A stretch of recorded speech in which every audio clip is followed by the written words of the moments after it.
네, 여러분이 보내주신 자료 중에 정말 이거 좀 봐야겠다 싶은 예측이 하나 있었어요. 2025년이면 스페이스 X의 상업 수익, 이것만으로 나사 전체 예산을 넘어설 수 있다. 이런 내용인데요. 와, 이게 그냥 뭐 회사가 잘 된다 이런 수준을 넘어서는 거 아닌가요? 거의 뭐 우주 산업 판도가 바뀌는 신호 같은데요. 네, 맞습니다. 바로 그 지점이 이번 분석 자료들의 어떤 핵심이라고 할 수 있겠습니다. 오늘 저희가 이 자료들 좀 깊게 보면서 스페이스X가 지금 어디까지 와 있는지, 또 이게 우주 산업 전체에는 어떤 의미인지 한번 파헤쳐 보죠. 좋습니다. 아, 진짜 스페이스X가 어떻게 이렇게까지 된 건지 그 배경도 궁금하고요. 또 이게 앞으로 우리가 우주를 대하는 방식, 활용하는 방식에 어떤 변화를 가져올지, 네, 거기에 좀 집중해 보면 좋겠습니다. 우선 그 숫자부터 좀 봐야 할 것 같아요.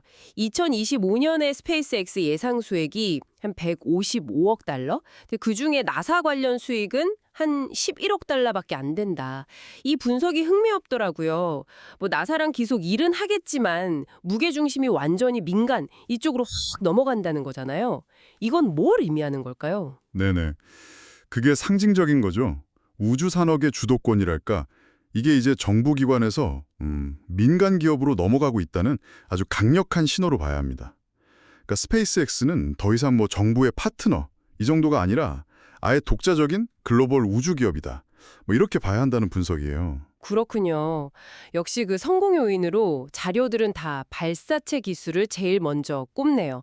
펠컨 9, 펠컨 헤비, 이 재사용 로켓이 완전 게임 체인저였다. 뭐 이런 분석인데 구체적으로 어떻게 판도를 바꿨다고 보나요? 핵심은 두 가지죠. 비용이랑 신뢰도. 일단 로켓을 다시 쓰니까 발사 비용이 정말 어마어마하게 낮아졌고요.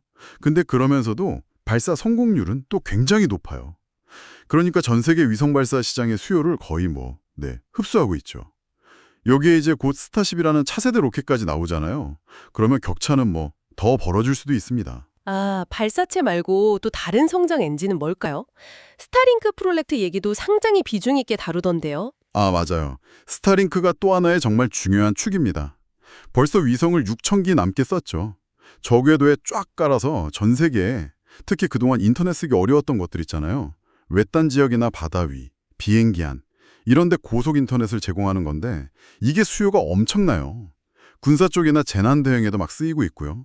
그래서 이 스타링크가 앞으로 스페이스X 매출에서 차지하는 비중이 어마어마할 거다. 뭐 이런 예측입니다. 이걸 좀 더 크게 보면 그냥 인터넷 서비스가 아니라 지구 전체를 연결하는 새로운 우주 인프라를 까는 사업인 거죠. 그렇군요.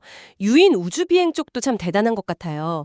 크루 드래곤으로 이미 나사 우주비행사들 ISS까지 실어 나르고 있고, 뭐 민간인 우주 관광이나 심지어 허성 이주 같은 진짜 야심찬 계획도 있잖아요.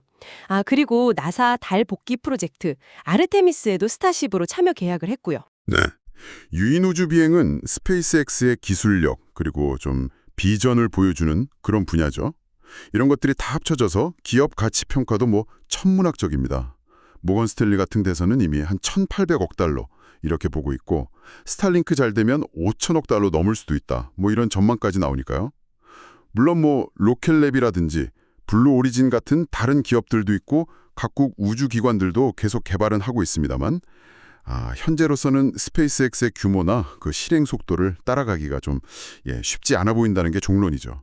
자료에서 스페이스X를 우주판 AWS다 이렇게 비유하는 게 참 인상 깊었어요. 아, 아마존 웹 서비스요? 네, 단순히 택배 회사처럼 운송만 하는 게 아니라 우주 활동을 위한 기본 플랫폼, 그러니까 생태계 자체를 만들어서 장악하겠다. 뭐 이런 전략으로 읽힙니다. 이야, 정말 엄청난 변화네요. 그럼 이 모든 것들이 결국 여러분에게 우리 사회 전체에는 어떤 의미가 있는 걸까요? 자료들은 어떻게 분석하나요? 네, 공통적으로 나오는 이야기는 역시 우주 공간이 이제 정말 본격적인 민간 경제의 무대가 되었다는 겁니다. 더 이상 국가만의 영역이 아니라는 거죠. 그래서 위성 발사라든지 우주 인터넷 같은 이런 핵심 인프라를 누가 쥐느냐 이 경쟁이 앞으로 훨씬 더 치열해질 거고요. 이건 관련 기술이나 서비스 발전 속도를 더 빠르게 만들 수도 있겠죠.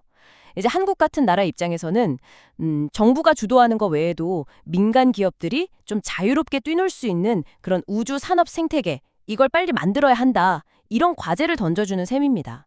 진짜 우주 기술이 국가 경쟁력이 되는 시대가 오고 있는 거죠.